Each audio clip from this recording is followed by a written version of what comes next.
வெற்றிக்கும் தோல்விக்கும் சிறு வித்தியாசம்தான்.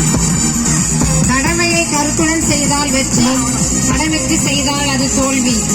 பாதைகள் வெற்றியை தீர்மானிப்பதில்லை, பயணிப்பவர்களின் முயற்சிகளை அதை தீர்மானிக்கின்றன. இதோ நாடகத்தை கண்டுகளியுங்கள்.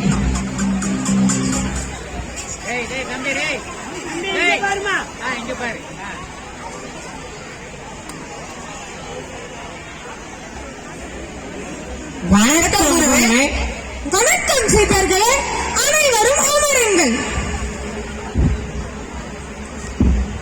இன்று நாம் கற்க இருக்கும் பாடமானது வாழ்க்கையின் மகத்துவத்தை உணர்த்தக்கூடிய பாடமாகும். வாழ்க்கையில் வெற்றி பெற இந்த 3 வழிகளை பின்பற்றுங்கள்.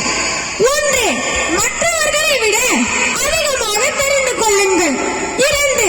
மற்றவர்களை விட அதிகமாக பணியாற்றுங்கள். 3. மற்றவர்களை விட குறைவாக எதிர்பாருங்கள். இன்றைக்கான பாடம் முடிந்துவிட்டது. மீண்டும் நாளை சந்திப்போம். இவன் இங்கிருக்கும் வரை நம்மளால் மகிழ்ச்சியாக இருக்க முடியாது. இந்த ஆசிரமத்தை விட்டு எங்கேயாவது ஓடிவிடு.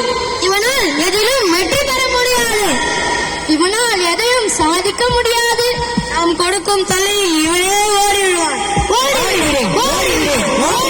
மாணவர்களின் வார்த்தைகளாலும் செயல்களாலும் என் மனம் வேதனை அடைகின்றது. இப்பொழுதே இதை குருவிடம் தெரிவிக்க வேண்டும். குருவே, வா கிருஷ்ணா, ஏன் உன் முகம் வாடி இருக்கிறது? இனி என்னால் இந்த ஆசிரமத்தில் இருக்கவே முடியாது.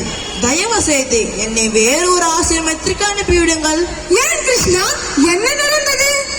ஆசிரமத்தில் உள்ள சக மாணவர்கள் தினமும் என்னை கேலி செய்கின்றார்கள்.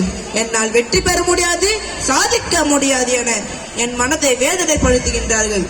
தயவு செய்து என்னை வேறு ஒரு ஆசிரமத்திற்கு அனுப்பிவிடுங்கள். சரி கிருஷ்ணா, உன் விருப்பப்படியே உன்னை வேறு ஒரு ஆசிரமத்திற்கு அனுப்பி வைக்கிறேன். ஆனால் அதற்கு முன் நீ எனக்கு ஒரு செயலை செய்ய வேண்டும். சொல்லுங்கள் குருவே, என்ன வேண்டுமானாலும் செய்கின்றேன். நல்லது கிருஷ்ணா, இதோ பார். இந்த கிண்ணம் நிறைவாக தண்ணீர் உள்ளது. இந்த கிண்ணத்தை உங்கள் உள்ளங்கையில் வைத்துக் கொண்டு ஒரு சொட்டு கூட தண்ணீர் கீழே சிந்தாமல் இந்த ஆசிரமத்தை ஒரு முறை சுற்றி வா.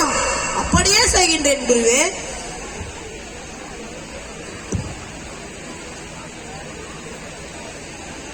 இவனை நாம் எவ்வளவும் கேலி செய்கின்றோம், ஆனால் நாம் தான் சோறு அடைகின்றோம். இன்னுமா இங்கிருந்து செல்லவில்லை? இன்னுமா இங்க இருக்கிறாய்? உன்னை என்னதான் செய்கிறது என்று தெரியவில்லையே. இவன் ஏன் தான் இங்கு இருக்கிறான் என்று தெரியவில்லையே. பாருங்கள் குருவே. கிருஷ்ணா, அந்த கிண்ணத்தில் இருக்கும் தண்ணீர் ஒரு துளி கூட கீழே சிந்தாமல் இந்த ஆசிரமத்தை சுற்றி வந்து விட்டேன். இப்பொழுதாவது தாங்கள் என்னை வேறு ஒரு ஆசிரமத்திற்கு அனுப்பிவிடுங்கள். சரி கிருஷ்ணா, நீ இந்த ஆசிரமத்தை சுற்றி வரும் பொழுது உன்னுடன் படிக்கும் சக மாணவர்கள் உன்னை பற்றி என்னவெல்லாம் கூறினார்கள்? ஒவ்வொன்றாக கூற பார்க்கலாம். குருவே, என் கவனம் சிந்தனை முழுவதும் அந்த கிண்ணத்தில் இருக்கும் தண்ணீர் ஒரு துளி கூட கீழே சிந்தாமல் இருப்பதில் தான் குறியாகின்றது. ஆகையால் சக மாணவர்கள் கூறிய வார்த்தைகள் என் காதில் விழவில்லை. அதை கேட்க எனக்கு நேரமும் இல்லை. பார்த்தாயா கிருஷ்ணா, உன் கவனம் முழுவதும் உன்னுடைய குறிக்கோளை நோக்கி இருக்கும் போதும், உன் சிந்தனை முழுவதும் உன்னுடைய லட்சியத்தை நோக்கி இருக்கும் போதும் தேவையற்ற மனிதர்களால் ஏற்படும் வார்த்தைகள் உன்னை பாதிப்பதில்லை. வார்த்தையை விட சட்டமானது செயல். உன்னை யாருக்கும் வார்த்தைகளால் புரிய வைக்க எண்ணாதே, செயல்களால் வெற்றி அடைந்து காட்டு. என் மன இருள் விலகியது. இனி என் கவனம் சிந்தனை முழுவதும் என் லட்சியத்தை நோக்கி மட்டுமே இருக்கும்.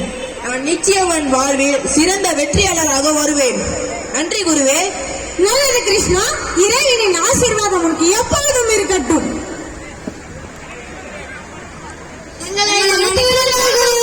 நீங்கள் எப்பொழுது உங்களுடைய தவறை மன்னிக்கிறோ அப்பொழுதே உங்களை மன்னித்துக்கப்பட்டிருக்கிறீர்கள்.